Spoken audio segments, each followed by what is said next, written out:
Sorry, people, the video turned off there for a second.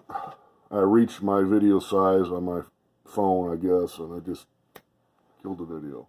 But what I was saying before, and I'll say it real quick, God just wants the communication to stay established. He doesn't want this long amounts of time of like not talking to him, because he takes it as like you don't care about the relationship being maintained. He just wants maintenance, like just like in your car. You maintain your car with fresh oil, radiator fluid. You maintain your car because you care about your car. With God, He just wants that communication, that maintenance that keeps that relationship strong. You don't got to be weeping and wailing unless you really have those times in your heart where just don't do anything by guilt. Just do things because you want it in your heart, and that tells God that you really are doing it for the right reasons. Don't do anything for God that, you feel like you're going to be rewarded for something or a gift or anything like that. That should be the last thing that's in your mind.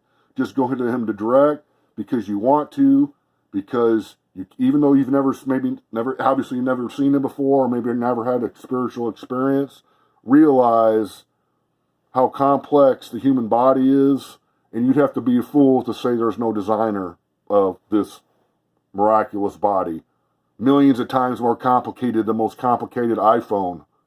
We wouldn't say an iPhone's parts just created themselves and assembled themselves and created this iPhone, which is way less complex than the human body. Yet we say within the human body, which is a million times more complex than the most complicated computers nowadays, we're saying, oh, but that just came together through time, just cause. So anyway, people, we don't want to be a fool in our minds when it comes to, is there a God or not? Obviously, there's a God. If you got two brain cells rubbing together upstairs still, if you haven't killed them off already from drugs and alcohol, from the bad decisions you made in the past, which I have. I didn't kill them all off. That's why I still, I got some wisdom to share. But it's acquired wisdom through time. It's taken a long time. I'm creeping up to 50 years old. I should have learned this 30 years ago, but I didn't. Or I did, but I was too stubborn to want to stick to the rules. I was a rebel and I wanted to break the rules. And I've learned it's like when you're young, we do dumb things and we think it's exciting to break the rules sometimes. But just remember another thing I've learned through life. Everything has a cost to it.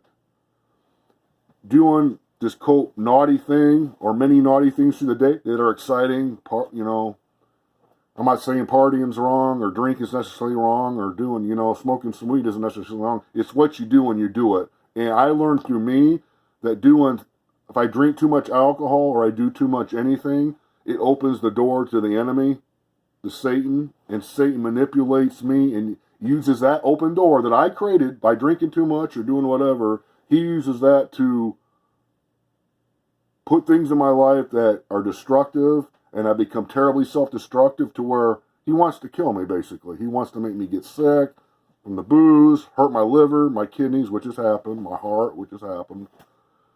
And he came that close to taking me out. And but thank God he didn't. But I just want to let you know that there's a God that loves you. Like I said before, I lost my wife 8 years ago. After being together for 21 years, she was my best friend. Not a day goes by where I don't have some kind of guilt that the enemy tries to tell me, you didn't do this right, you do that right. But maybe that's true. There's nothing I can do about it now. I know my wife has forgiven me for anything I've done, and I know God has forgiven me because I've asked for forgiveness. So after that, once you ask for forgiveness, there's nothing you can do to change the past. Accept what happened.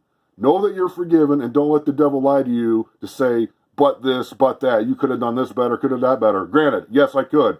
Can't do nothing about it anymore. That's written in the books. That's done. So, just trust God. Know that He loves you. Don't fall for the guilt crap the enemy throws at you. And don't give up. It's been 8 years since my wife died. I'm living alone in this house with no heat,